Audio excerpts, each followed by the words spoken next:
I'm Ed Poole. And I'm Susan Poole. And welcome to another episode of Louisiana Film History Flashback. In this episode, we're highlighting a film whose story was actually written during the Civil War. General Ulysses S. Grant of the Union Army was ordered to take Vicksburg in order to open up the Mississippi River. After initially failing, he came up with a plan to cut off the Confederate supplies to Vicksburg. In 1956, Harold Sinclair took Grant's notes and wrote a novel based on these events entitled Horse Soldiers. In 1959, the novel was turned into a motion picture. Colonel Grierson's name was changed to John Marlowe in the film. Horse Soldiers, which was filmed on location in Louisiana and Mississippi, was not without its setbacks and tragedies. The film's producers wanted John Wayne and William Holden to star. However, both stars had to be convinced as there was some doubt that a Civil War motion picture would be successful. As an enticement, each got $750,000 plus a percentage of the film's gross, the highest ever paid for a film role at that time. But Holden was actually under contract to Paramount Studios, who filed an injunction against him in an attempt to prevent the actor from appearing. A district court later denied the request and cleared the way for Holden to appear in the film. Segregation was still in effect in the South during the time of the filming. Horse Soldiers marked the feature acting debut of tennis star Althea Gibson, the first black woman to win single championship titles at the French Open, Wimbledon, and the U.S. Open. However, since Gibson would have to stay in a separate housing during the shoot, her scenes were shot in Hollywood with doubles used in long shots filmed on location. The set was also marked with tragedies, including several stunts ending in serious injuries and unfortunately a death, which brought the location filming to an abrupt halt. So let's flash back to 1959 for the Civil War film, Horse Soldiers. On April 17, 1863, a Union cavalry brigade set out on a 16-day, 600-mile raid through the southern lines of the Confederate territory. It was one of the most daring and remarkable episodes of the Civil War, and according to historians, helped shorten the conflict by as much as a full year, potentially saving 100,000 lives. This historic event is the inspiration for John Ford's 1959 $6.5 million epic, The Horse Soldiers. Loosely based on Harold Sinclair's 1956 novel of the same name, Horse Soldiers follows Colonel Benjamin Grierson, a former Illinois music teacher who led 1,700 men from Memphis, Tennessee, to destroy railroad and supply lines between Newton Station, near Meridian, to Vicksburg, Mississippi. This broke the Confederate hold on the Mississippi River and sped up the end of the war. In the film, Grierson's name is changed to John Marlowe. John Wayne starred as Marlowe and William Holden as a medic attached to Marlowe's group. Newcomer Constance Towers plays a Southern lady whose mansion is commandeered by Marlowe and who is ordered to accompany his troops to Newton Station. The cast also includes Hoot Gibson, the cowboy star of silent films, and professional tennis player and golfer Althea Gibson in her acting debut. We are a band of brothers and native to the sword, fighting for our liberty with treasure, blood, and toil. Make way for the new screen adventure from four-time Academy Award winner John Ford, The Horse Soldiers. Make way for the screen's two top stars in their most outstanding roles. John Wayne and William Holden, riding hell-bent for glory in the most daring adventure that ever thundered across the screen.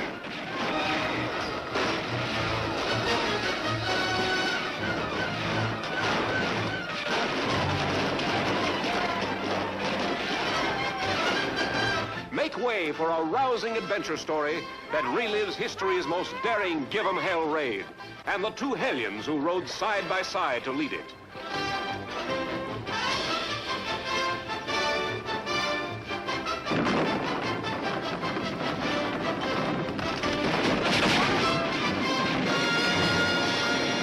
Make way for the Horse Soldiers.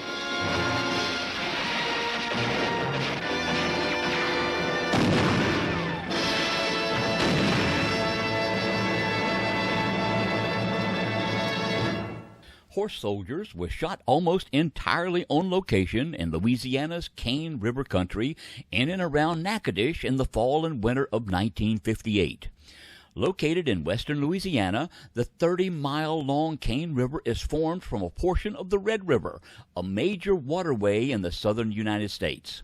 Scenes were also filmed at Oakland Plantation, a typical large French Creole plantation home and part of the Cane River Creole National Historical Park, which served as Greenbrier Landing. Interiors were filmed in a nearby plantation house, however, because the plot required a second story, which Oakland lacked.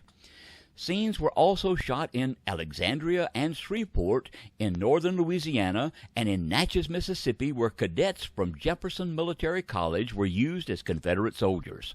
According to the press materials released by the studio, John Ford gave the following reasons for going to Louisiana to film. The faces are different there than those furnished by Central Casting. There are weeping willows, hard to find on California locales, and there are antebellum homes. But even more important is that so little has changed in the hinterland from the days of the Civil War. An outstanding example were the telephone lines.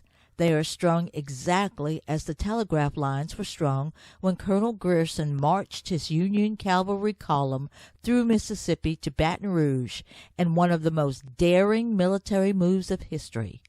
No Civil War buff can point to the wires strung along the line of march and say, "It weren't so in the old days," because if he did, he'd only show his ignorance.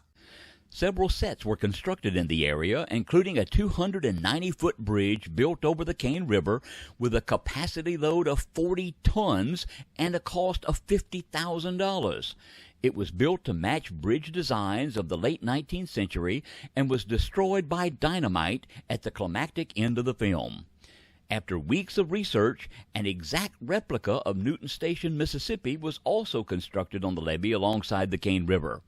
It was built to look just as it did on Saturday, April the 25th, 1863, when the Union cavalrymen destroyed 2 trains, a huge store of supplies, telegraph lines, and all railroad and supply equipment. The elaborate set was then burned down to the ground in a pivotal scene, which did not go off exactly as planned. As the cameras rolled for the fiery scene and the 300-man cavalry unit came storming in across the field, a sightseeing plane appeared in the sky above. Although cameraman Bill Clothier was able to keep the plane out of most of the sequence, the soundtrack was lost due to the plane's motor. The sound had to be dubbed in the studio. In early December 1958, near the end of the shoot in Natchitoches, Fred Kennedy, a 48-year-old veteran Hollywood stuntman, executed a fall from a horse improperly, broke his neck, and died. According to fellow stuntmen, Kennedy had broken his neck 2 years earlier, but it had healed. Kennedy had appeared in several films directed by Ford, and the director was greatly affected by Kennedy's death.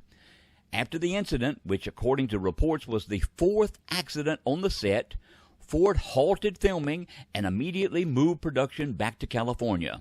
The other incidences involved people suffering broken legs, including Ford's son Patrick.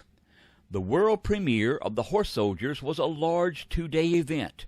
On Wednesday, June the 17th, 1959, the first showing of the film was held at the Strand Theater in Shreveport.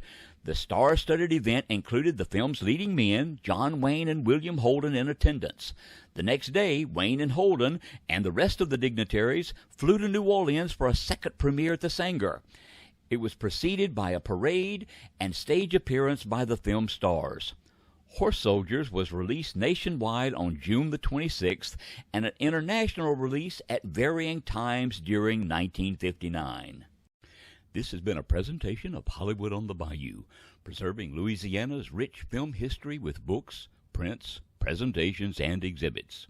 If you have questions, comments, or to learn more, you can visit our Facebook page or sign up for our Louisiana in Film newsletter, which is on our website, HollywoodOnTheBayou.com. We hope you enjoyed this episode of Louisiana Film History Flashback. Sue and I thank you, and we'll see you next time.